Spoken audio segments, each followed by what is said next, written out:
What is good, guys? It's Ray J back with another video, and in this one I want to break down what's going on with Tesla, SPY, Nvda, the QQQ, and a couple of other tickers. I'm going to break down what's happening with the economic calendar moving forward, what's going on with other earnings for the markets, what you should be watching for news for Tesla and beyond. But before I begin the devil's information, before I get into any more details about the overall markets, let me just mention a couple of things. I am personally not a financial planner, so take nothing I say as financial advice. And also, if you guys can, please check out the Moomoo link, which is down below and in the description. If you sign up for Moomoo, deposit $100, you are guaranteed 7 free stocks, and the offer ends very soon in just a couple of weeks.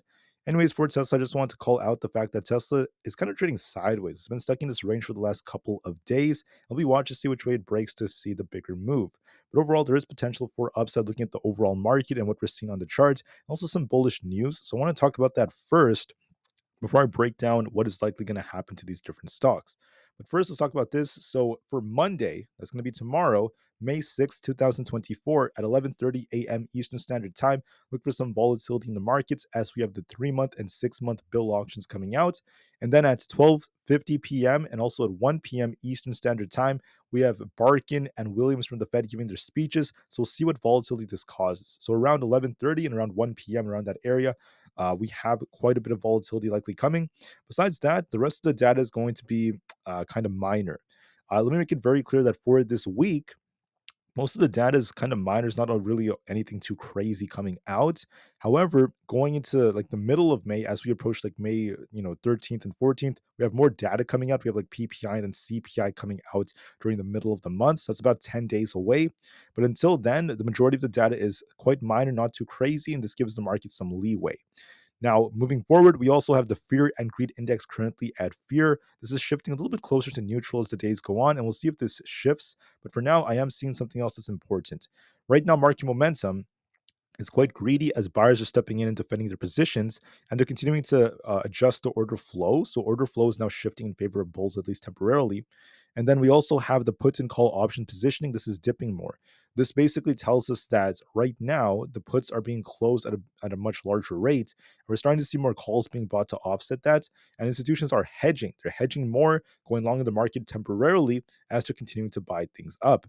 Now, I'm not saying this will last forever because of what the VIX is telling us. The VIX to me looks like it's going to be dipping lower. There is likely going to be more upside of the market because of that. But the VIX is also approaching some key supports, and that could change things for the markets later on as well. So I'll be talking more about that later on. Just know that for now, the market looks a bit more bullish, and we do see more upside potential temporarily, and we'll see what happens after that. For earnings, just want to call out that for tomorrow, we're going to get more details about Berkshire Hathaway, not to mention Palantir and Lucid. Then for Tuesday, we have Walt Disney and Rivian. Then we have Uber, ARM, Shopify, and a few others for Wednesday, and even Airbnb.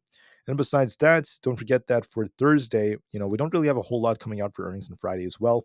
But we'll see what happens. If you guys want to take a screenshot of this, you could for the earnings whispers calendar. If you want, it's all up to you. But with that out of the way, let's talk about something else. For Berkshire Hathaway, so far we're getting a lot of data involving their earnings. I think we're going to get more information tomorrow, but let me just say that right now their operating earnings have soared at 39% as Buffett's cash hoard is once again going to a record $188 billion. And that's something very, very big. That's the fact that we're looking at a 185% increase year over year in their insurance underwriting, which is actually pretty good, not to mention more and more growth in different sectors. So we're seeing lots of nice growth over there, not to mention the fact that the overall period for them when we're starting to lead, their operating profits are up about 39% to 11.22 billion. We saw lots of growth and also record cash hoards. And they mentioned that they trimmed their Apple stake by 13%. So that's not the best of news. They did this like right before the earnings announcement about their buyback. So it is what it is, but they're still doing well nonetheless. There's also some talk about how they even reduced their Paramount position for a loss. So it is what it is, especially after Paramount's CEO is going to be stepping down. There's been a lot of news about this, but it is what it is, guys. Besides that, we'll find out more details about this. But so far, pretty good report from Berkshire Hathaway. We'll find out more details later. I also want to mention this. So there's still some tensions going on around the world. It's very sad to hear as the majority of us all want peace. But with this happening, I'm going to continue to monitor the situation to see if anything ends up happening. I'm going to monitor this to see if more countries get involved. Just keep this in the back of your minds just in case. But for now, things are not so intense to the point where it's affecting the markets. The markets are still holding up nicely, and they still have lots of bullish potential despite news like this. Now, on top of this, when it comes to Tesla, we have some good news that came out. There's been a lot of talk about Tesla potentially going all the way up to $230 a share. We had from Cantor Fitzgerald, basically their analyst known as Andres Shepard, has come out and began their coverage on Tesla. And right now, what the research technology analyst is saying is there's a range of possible scenarios where Tesla could go all the way up to 230 a share. They're saying a 27% gain in them relative to where they are right now, and they're seeing a lot more upside potential. They also mentioned that FSD is going to be a big driver for the share price, so we're getting some positive ratings from analysts, and these analysts are saying that Tesla's worth $230 per share right now. So that's actually a very, very good piece of news. And we could be looking at as many as 2.8 million sales in 2025, not to mention more growth for them as well. So that's actually a very, very nice increase that we're looking at. They're also talking about how later on, by 2025, Tesla could reach 460 per share. And we're seeing a lot of very, very positive remarks by these analysts. That's some good news for Tesla. I'm not saying that they're going to be 100% correct, but I'm just saying that this is their more bullish case as long as things play out. Their bear case is that if Tesla doesn't do well, they could see it drop to about 70, but they are favoring the upside because they did talk about how it's worth 230 right now. So this analyst is actually more bullish, saying Tesla is worth 230, and they're a lot more bullish as well. On top of all of this, there's news coming out that Tesla's launching a new Model Y configuration in the USA. That's great news. There's going to be a slightly higher price tag for that, but looking at this, it has an estimated range of about 320 miles with a starting price of about $45,000. And on top of that, we're going to be looking at a lot better improvements. We're also going to be looking at new trims. Also, with this, you guys can see this is what's happening right over here. They have the long range RWD. We also have, once again, eligibility for the $7,500 tax credit, so that's good news for them. Other piece of news, Cantor Fitzgerald has come out. They've initiated an overweight rating for Tesla. Good piece of news for Tesla. We also have the price ratio increasing a little bit, so there is some strength in Tesla overall. And Mondays are historically a good day for Tesla, about 53% of the time. We tend to see more volatility at 10 a.m., 1 p.m., and also during the final 2 hours of the day. Historically, May is not the strongest of months for Tesla, only green about 50% of the time, but June does tend to be a lot better for Tesla historically. Finally, the last things I'm going to be talking about are this right here. We'll see what happens with all this news coming out, but there's been a lot of positivity about FSD for Tesla, especially recently. And then simultaneously, the volume has been about 75 million, so it's kind of slowing down, which is why Tesla is kind of stuck for now, but things are still looking pretty decent. On top of all of this, guys, I want to call out some other things that are going on. Tesla has a lot more upside potential later on, but we have to be watching to see how this trend emerges. So for Tesla, we have this nice little liquidity grab at this 200 EMA right over here. And there is a possible inverse head and shoulders like structure that could be developing. So this chart does somewhat favor upside a bit more, but I want to be very unbiased when I make these videos. I want to make it very clear to everyone that I can't predict everything that's going to happen. And Tesla is very news dependent, but I can do my best to at least tell you what the chart most likely suggests. That's why I find it very, very applicable for me to give you guys the bullish and bearish cases and then break down what I think is more likely to happen, what I think is most likely going to play out for the chart. And that's why it's always prepared to be open-minded, because when you're a day trader, you never know what could happen at any given moment. That's something you always have to remember. So if we're bullish on Tesla, you want to be watching 182 as resistance. Breaking this opens up the 185 range and then eventually 188. If we're bearish, you want to see this lose basically 179 to 178, this support right over here. Losing this opens the doors all the way down to 175 and then eventually lower levels. Overall, I would say that this chart does have more upside potential. We have a nice inverse head and shoulders like structure. And it looks to me like we're going to be trying to get a push for at least 186 by tomorrow. We could push up here, reject a bit, and then continue to trade sideways. Or if we break it, then 188 could be coming. We have an imbalance to fill all the way up towards 190. So there is potential for this thing to bounce, but we have to try to break 186 first. So I think tomorrow we might kind of dip a little bit and start pushing higher, make an attempt to get to 186, might reject here and trade sideways for a bit, and eventually try to break higher later on. And I find that's to be very, very probable. But just for confirmation, we have to watch to see if we get the break and see how the overall market performs. So always be open-minded, guys. You know, Tesla has a lot of news that comes out every day at any given moment, but I do think that the chart currently favors upside a bit more. And I find Tesla kind of breaking to the upside being a bit more probable. On top of all of this, I wanted to mention that for SPY, right now the chart is looking more bullish overall. It is looking like it's going to try to push higher, which could be positive for Tesla. Same thing with the QQQ. We have this resistance at this 512.5 area. If we break through this, our next target is going to be close to the 5 to 515 range, and eventually 518 will be coming next. There's also 516.8 and 518, but there is more upside potential. If we reject off this resistance, we'll be coming down to support at 510. Previous resistance becoming support at 510, followed by an imbalance fill all the way down to the 507 area, and then we have lower levels below that. But looking at this, we have a nice cup and handle like structure. We have more upside potential. If we break this, I could easily see this pushing up towards these higher levels, and there is definitely potential. Now, looking at what I think is going to happen, I wouldn't be surprised if we kind of like start a little weak right here, trade sideways, and eventually start breaking out. And we could be looking for a test of the 515 area as soon as tomorrow. But let me give you guys a warning about this move. Even though SPY has potential to basically push higher.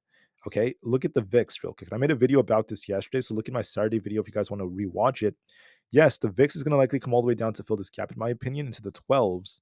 So that basically suggests to us that yes, the market's going to go higher. Most likely, we could see 518, 518, 515, 518, 520 on SPY. Yeah, it's all possible.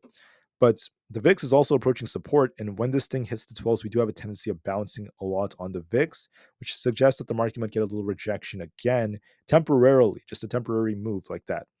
So we're not going to worry about the rejection for now. Just know that as of right now, the VIX looks like it's going to dip to key support, which is where it likes to bounce off of. The VIX is going to dip a little bit for now, and the market's going to likely push higher for now. And then we'll be watching to see what happens when we approach these critical levels. All right. So that's what I'm seeing for SPY. As of right now, I'm seeing more upside potential. 515 plus could be coming. Are we going to reject in the future? Yes, we could get a rejection later, but I'm not ready yet for it. And I think that there's more upside coming. But same thing with the QQQ. The QQQ is going to likely follow this trend. QQQ is trying to rebound. We're making higher highs and higher lows. We have resistance at this 437 to 436.5 area. Breaking through this opens the doors for 440, and then if we lose support, we could be looking at 435 and eventually lower levels like 433. If we lose 433, we're going to be dipping down to 430, and if we break past 437, we're going to be pushing up higher towards 440. The chart currently favors that the QQQ is going to try to push up from 440 or higher, and we're going to be looking for a move towards, a break of 437. I think that this is going to attempt to do so. I think that it could come down a little bit because the resistance is tough up here, but we will eventually try to get very close to 440 before we make a big shift. So I see some more potential in the triple Q for now, so long as there's no new bad news. What's helping is Nvda. The CEO of Nvda just met up with Neo CEO, and we're also seeing some upside in the chart right now. Right, we had this low right here established at 755. We came up, made a higher high, higher low, higher high, higher low.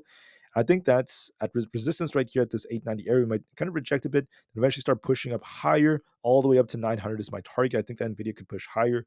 I think that we're going to be entering this key chop zone. So we love to chop and trade sideways between 892 and 908 basically. So I think we're going to be entering this zone again, and we'll see some sideways price action in this range before we come back down. But I do think Nvidia has more upside potential nonetheless. So look for that push.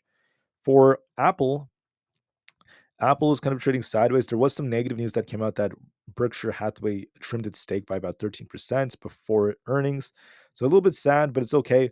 We have resistance at 184. We have support at 183.5. Losing that opens 182.5 in lower levels. In my personal opinion, I think that Apple could actually dip a little bit, could come down to 182.5 and trade sideways and eventually break out and bounce. So I might see a little dip because of the Berkshire Hathaway news before it tries to rebound and make its way back up. Look for a little dip, then a nice bounce after that, and we'll see how things go moving forward. With that being said, guys, that is it for the main five I typically talk about. Now I'm going to be kind of quick with the ending of this video and just break down the remainder of these charts. So Palantir is looking more bullish right now. We have earnings coming up. It's looking more optimistic approaching its earnings. This could easily go up to 23.75 to eventually 24.25. For Supermicro, now we're approaching a head and shoulders like structure basically. And with this head and shoulders, I think that this could go a little higher towards this 800 resistance. We also have support currently at this 780 area than 760, but I think that Supermicro could go a little bit higher before we end up seeing any shifts. So I see potential in this. For Rivian, I see some more upside potential in Rivian. This could be pushing for about 10.25. We have an imbalance all the way up here, which is our previous resistance in this 10.2 area. So I see some more upside potential, and we'll see if there are any shifts, but that's what I'm seeing for now. For SoFi, I mean, we have resistance currently at 7.04 and 7.2. Then we have support currently at 6.8. I wouldn't be surprised if we actually push a little higher and see how things go, but I do see potential in SoFi to attempt to shuffle for now. For the IWM Russell 2000, I see upside potentials are holding up very nicely. We might grab liquidity at 202 and then start pushing up higher. And I do see a potential for this thing to go to about 202.9 and eventually 204. So I think that we could dip a bit and start pushing higher. And I can't wait to see how things go. For AMD, we're actually pushing a little bit. Look at 150 support. We have 153.8 coming, then eventually a nice push all the way up towards about 158. So I see some upside potential for 153.8. For ARM, ARM has basically 103 as resistance and 100 as support. I see potential for this to try to rebound, and I think that this could push higher. So I think we could be trying to break 103, and I think there's potential in this. So we'll see how things go. For Coinbase, we basically have potential to go all the way up to about this 232 area.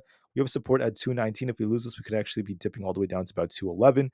But I think that the chart favors 230 plus. Amazon, in my opinion, may dip and retest 180, then eventually start. I'm sorry, it could retest 185. Excuse me, guys. I want to correct myself.